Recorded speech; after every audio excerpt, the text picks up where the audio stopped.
हाँ जी, नमस्कार साथियों, एक बार फिर से आप सभी का स्वागत है हमारी यूट्यूब चैनल पर। आज हम बात करने वाले हैं आपकी जो कि आरयूएच सीयूटी 2026 के काउंसलिंग प्रक्रिया का आपका जो रजिस्ट्रेशन प्रोसेस है वो स्टार्ट हो चुका है। इसके बारे में आज हम कंप्लीट डिटेल देने वाले हैं कि किस प्रकार से आपको अपना रजिस्ट्रेशन है वो करवाना है, किस प्रकार से आप अपना जो भी डॉक्यूमेंट है वो अपलोड करवा सकते हो। इसी के साथ हम बताने वाले हैं कि किस प्रकार आप अपना जो भी आपकी कट ऑफ रहने वाली है वो कट ऑफ की क्या रहने वाली है और कितने बार आपको कॉलेज मिलने वाला है और आपको ऐसी कौन सी गलती है वो आपको नहीं करनी है। इसके बारे में आज हम बताने वाले हैं। अगर आपने वो गलती कर दी तो आप इस बार भी आरयूएच की काउंसलिंग में बाधित हो सकते हो, यानी आपको कॉलेज है वो आरयूएच से नहीं मिलेगा। आप अपनी कोई जो भी कॉलेज जाना चाहती है वो आपको नहीं मिल सकता है अगर आपने वो गलती कर दी तो सबसे पहले आपको आरयूएच की ऑफिशियल साइट है उस पर आ जाना है।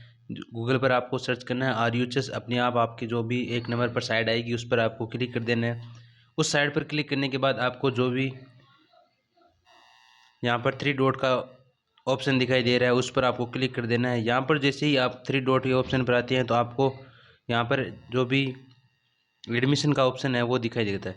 एडमिशन के ऑप्शन पर क्लिक कर देना है। तो एडमिशन के ऑप्शन पर क्लिक करते हैं तो सबसे पहले आपका एडमिशन 2026-27 आएगा, इस पर आपको क्लिक कर देना है।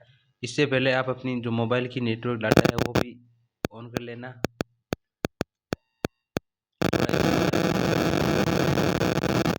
तो इस प्रकार आप अपनी जो भी काउंसलिंग है उसकी पोर्टल पर पहुंच जाओगे, तो जहाँ पर आपको दिखाई देगा कि आरयूएच का जो भी यहाँ पर दिखाई दे रहा होगा आरयूएच सीयूटी 2026, उसके लिए काउंसलिंग प्रोसेस के बारे में यहाँ पर बताया गया है। तो यहाँ पर सबसे पहले आपको प्रोसीड्यूर पर क्लिक करने के बाद आपको यहाँ पर सबसे पहले जो भी इम्पोर्टेंट इन्फॉर्मेशन फॉर कैंडिडेट के लिए है वो आपको अच्छी तरीके से पढ़ लेनी है और आपको अच्छी तरीके से समझ लेनी है, क्योंकि जो भी आपकी आगे होने वाली प्रोसेस है वो इन्हीं इन्फॉर्मेशन के माध्यम से आपके साथ पहुँचाई जाएगी और आपको हेल्प मिलती जाएगी। तो अगर आपको काउंसलिंग के लिए रजिस्ट्रेशन करवाना है तो आपको सबसे पहले यहाँ पर जो काउंसलिंग का बटन दिया है उस पर आपको क्लिक कर देना है। उस पर क्लिक करते ही आपके सामने एक पोर्टल ओपन होगा जिसमें आपके 3 स्टेप आने वाले हैं। 3 स्टेप में आप यहाँ पर देख सकते हो कि जिस प्रकार हम बात करें तो फर्स्ट स्टेप आपका जो भी रहने वाला है वो रहने वाला है आपका रजिस्ट्रेशन फॉर काउंसलिंग। दूसरी स्टेप में आपका लॉगिन प्रोसेस होने वाला है और तीसरे में अगर आप मान लीजिए कि कुछ पासपोर्ट आप भूल गए तो वो चेंज भी कर सकते हैं। ये बात हमने फर्स्ट राउंड के बारे में की। तो अब हम आपको बताते हैं कि किस प्रकार आपको रजिस्ट्रेशन करना है। तो रजिस्ट्रेशन करने के लिए सबसे पहले आपको रजिस्ट्रेशन की जो भी स्टेप है उस पर क्लिक कर देना है। उस पर क्लिक करते ही आपके सामने इस प्रकार का इंटरफेस आएगा। तो इस प्रकार के इंटरफेस में आपको अपना रोल नंबर, अपना फ़ोन नंबर और अपना डेट ऑफ बर्थ है वो सबमिट कर देनी है। एक बार मैं अपनी डेट ऑफ बर्थ और रोल नंबर है वो सबमिट कर देता हूँ, फिर आपको बताता हूँ कि अगला पोर्शन क्या आने वाला है। तो जैसे ही आपने अपना जो भी डेट ऑफ बर्थ, अपना फ़ोन नंबर और अपना रोल नंबर डाल लिया तो इसके बाद आपको जो सर्च का बटन है उस पर आपको क्लिक कर देना है। जब भी आप सर्च के बटन पर क्लिक करेंगे तो आपके सामने कुछ इंस्ट्रक्शन आएंगे, उनको आप अच्छी तरीके से समझ लेना है। जिसमें से सबसे पहला जो लास्ट वाला है मैं आपको बता दूँ, आपको इसको ध्यान में रखना है। इसमें आपको जो भी है वो जो भी इंफॉर्मेशन दे रहे हैं, जो भी मोबाइल नंबर दे रहे हैं, जो भी ईमेल नंबर दे रहे हैं, उसका मोबाइल आपके पास होना चाहिए, क्योंकि जो भी आगे वाली इन्फॉर्मेशन है वो आपको इसी नंबर या इसी मेल आईडी के माध्यम से आपको प्रोवाइड की जाएगी। इसके बाद आपको नेक्स्ट के बटन पर क्लिक कर देना है। नेक्स्ट के बटन पर जैसे ही क्लिक करते हैं तो आपकी जो भी आपका कैंडिडेट था उनकी जो भी संपूर्ण प्रकार की जानकारी है वो यहाँ पर ओपन हो चुकी है। और जो भी यहाँ पर एलिजिबिलिटी के बारे में बताया गया कि ये स्टूडेंट इनके लिए एलिजिबल है। BSc nursing, BPT, BRT, BSc अमल्टी, BSc ophthalmo technology technician, D pharma और बी फार्मा के लिए ये बंदा जो भी कैंडिडेट है वो एलिजिबल है। इसमें आपको यहाँ पर सिलेक्ट कर देना है, जैसे कि आपको पहले से ही सिलेक्ट है जो 12th पास है। इसके बाद आपको क्या करना है, ये आपको अच्छी तरीके से पढ़ लेना है और जान लेना है। इसमें आपको 10th और 12th की है वो इन्फॉर्मेशन यहाँ पर देनी है। आपकी जो 10th और 12th की इन्फॉर्मेशन है वो यहाँ पर फिलअप कर देनी है। इसके बाद फिलअप करने के बाद आपको यहाँ पर डॉक्यूमेंट अपलोड के लिए बोला जाएगा। जो भी यहाँ पर डॉक्यूमेंट लगने वाले हैं, जो डॉक्यूमेंट कुछ इस प्रकार है जो भी यहाँ पर इंस्ट्रक्शन में दे रखा है, उन डॉक्यूमेंटों को आप अपनी पीडीएफ के फॉर्मेट में आपको यहाँ पर अपलोड कर देना है। उसकी यहाँ पर पीडीएफ की जो भी साइज़ है वो भी यहाँ पर बताई गई है, तो मैं आपको वो बता देता हूँ। अगर यहाँ पर नहीं शो हो रही तो मैं आपको बता दूँ, उसकी पीडीएफ की साइज़ है वो 450 KB तक आपकी पीडीएफ है वो होनी चाहिए। इससे ज़्यादा आपकी PDF साइज़ है वो नहीं होनी। अब हम बात करने वाले हैं, मान लीजिए कि आपने इतना प्रोसेस कर लिया। इतना प्रोसेस करने के बाद आपको अपना डॉक्यूमेंट है वो किस प्रकार अपलोड करना है, इस पर आपको डॉक्यूमेंट है वो आपको यहाँ पर अपलोड कर देना है। यहाँ पर एक बार मैं पुनः आपको बता दूँ, यहाँ पर बार बार जो भी आप इंस्ट्रक्शन पढ़े होंगे उनमें बार बार बताया गया है कि एक बार आप इसे करेक्शन कर सकते हो। जो भी आपने तैयार किया है, जो भी आपने डॉक्यूमेंट तैयार किया है, उसको आप एक बार करेक्शन कर सकते हो। इसके बाद आपको करेक्शन का मौका है वो नहीं दिया जाएगा।